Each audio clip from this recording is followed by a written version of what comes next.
Just as the wider business is rapidly evolving, so is the HR function. As we start to deliver the employee experience in a more holistic and multi-skilled way, three distinct roles are starting to emerge that is shaping the HR profession and how we support the organisation. This leads to a question: does the future of HR also represent the demise of the function? Welcome to Talking HR Trends with Natal and Tom. I'm Natal Dank. And I'm Tom Haak. And we explore the latest hot topics and business challenges impacting the people side of organisations. Stick around to the end for our practical top tip. And if you find this discussion valuable, please subscribe. Tom, what was your key message in this episode? For me, the key message is focus on the people. For me, the key message is operations is the core of HR. Okay, Tom, in these episodes, we've talked a lot about the trends shaping HR, such as agile ways of working, multifunctional teams, and this need to deliver a more holistic employee experience. This is starting to lead to three distinct roles coming out for the function, and you actually think that this is so important that you've listed it in your trends list for 2022. So these three roles, or the future of HR, can you tell me a bit more about what they are and why you think they're so influential on the shape of how we do our work and how we support the organisation? Yeah, and I think it's nothing new, but I think it helps to be very explicit about those areas. Roles, areas, whatever you call it. The roles you think probably sometimes more about an individual than a group of people. I think the most important area probably is HR operations. That's making sure, the HR services are delivered. It's about recruitment, it's about pay. In the past, sometimes it was called administration, and I don't like that. Nobody wants to work in administration. But operations is the backbone and the core of HR, and we should value it as such.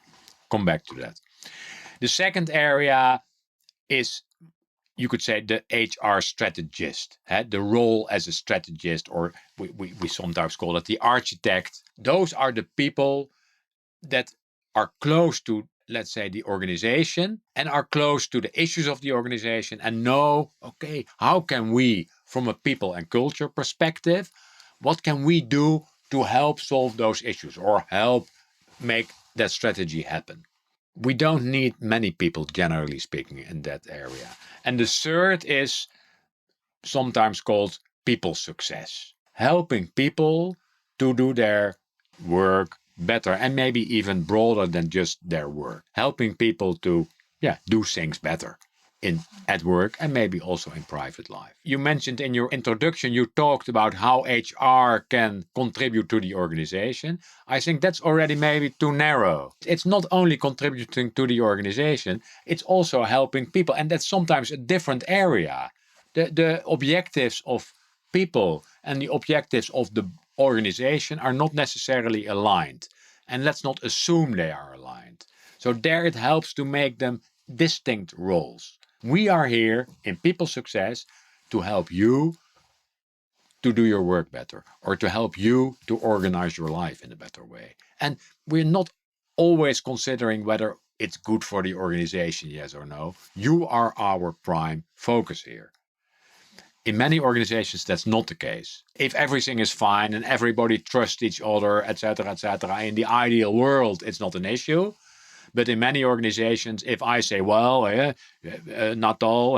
I'm here to help you develop, you think, well, maybe, Tom, you have other objectives as well. Yeah, definitely. I think that's a really interesting angle. And let's come back to that independence of the people success area. First, I'd like to ask you a bit more about the operations, because you've identified this as the sort of the largest area of people and culture, or HR, going forward. And we've often talked about how the HR profession, they don't see the operations area as sexy. It's not where everyone wants to be. Everyone wants to be in strategy. And you've actually mentioned we actually only need a few roles there. But when you start to look at it, the core of delivering a great employee experience, and particularly the journey that the employees go through, is the HR operations. And if you get the employee journey wrong, it doesn't matter how good your strategy is, people are going to leave the organization. So how do we get people to really feel proud of HR operations as an area to work in and a role to aspire to? What's your thoughts? The reality is that in most organizations,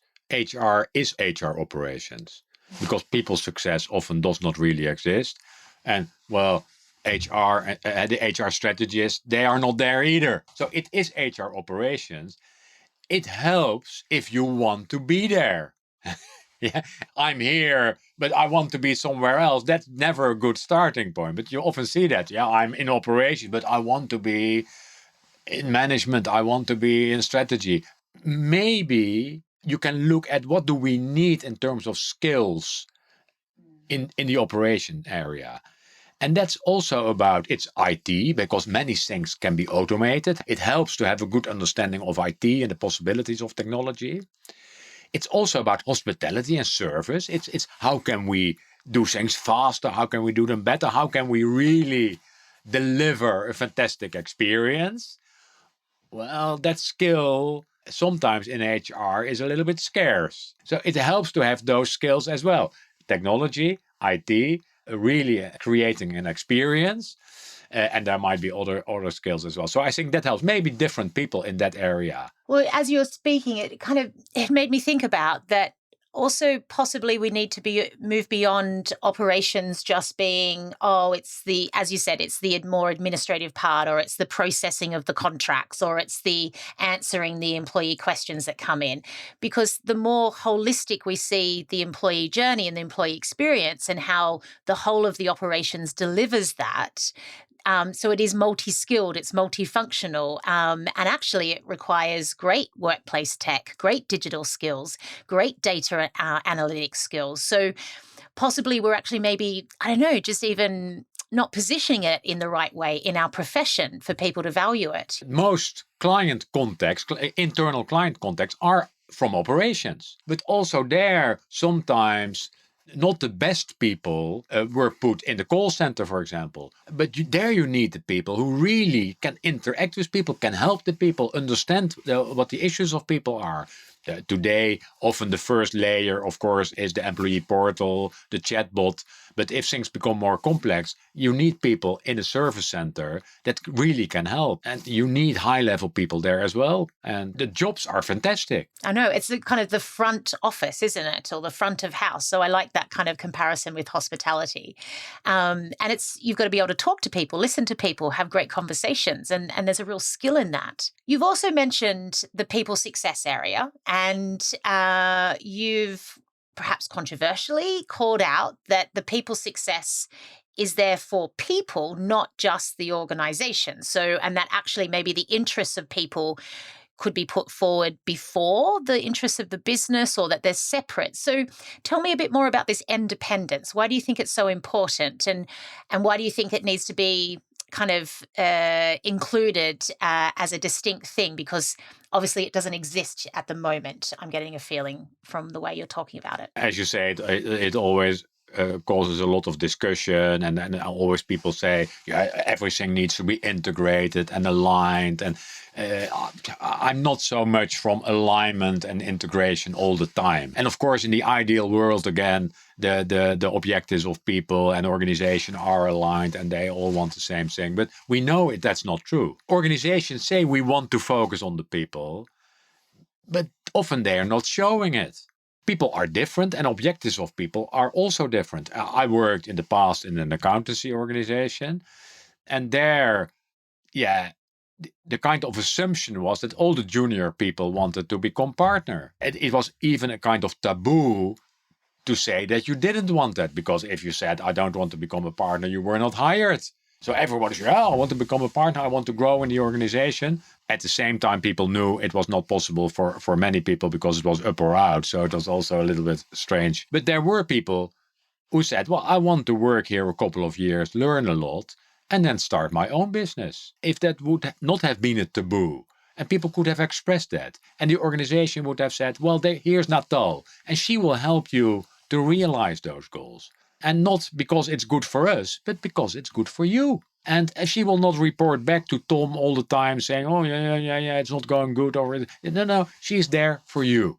And you don't have to express your objectives publicly in the organization. So I think that is very powerful, but organizations shy away from it. I had this discussion a couple of weeks ago in a French organization, and this was discussed.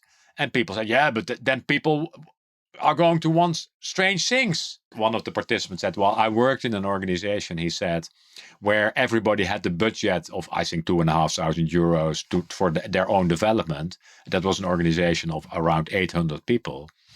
And he said, well, there were two people or so who spent the money on something strange. But most people, they choose sensible things for their own development, often also aligned with the organization.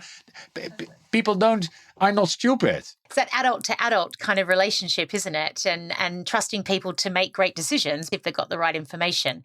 No, I'm aware of organizations that give employees a learning fund that they can go and spend on their own development up to a certain amount. And it works really nicely. You've made me think of an example of a marketing agency that, because a lot of the people that work there did tend to go on to some of the big companies like Google and others, they just saw, well, we're never going to keep this kind of tech talent and these designers. But also, a lot of people, their ultimate aim was to run their own business. So they actually went all out to make this the best place to essentially learn your craft. And that's what they did. They said, well, while you're here, if you give us the best, we're going to support you to really upskill and kind of quickly develop so you can go off and get the next great job or build your business.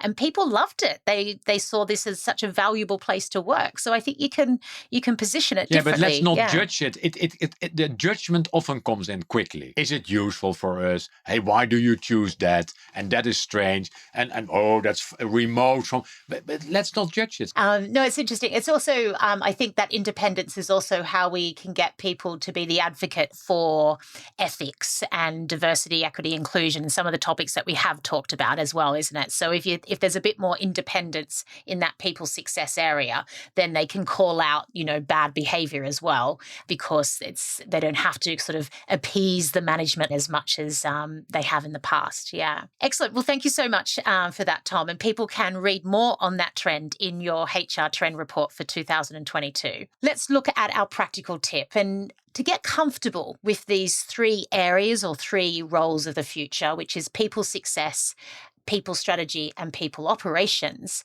you really need to let go of this sort of traditional functional view of HR. So we can't be a function that are made up of individual topic owners and siloed teams where we're creating solutions in isolation. Instead, we really need to think of this holistic approach to the employee journey.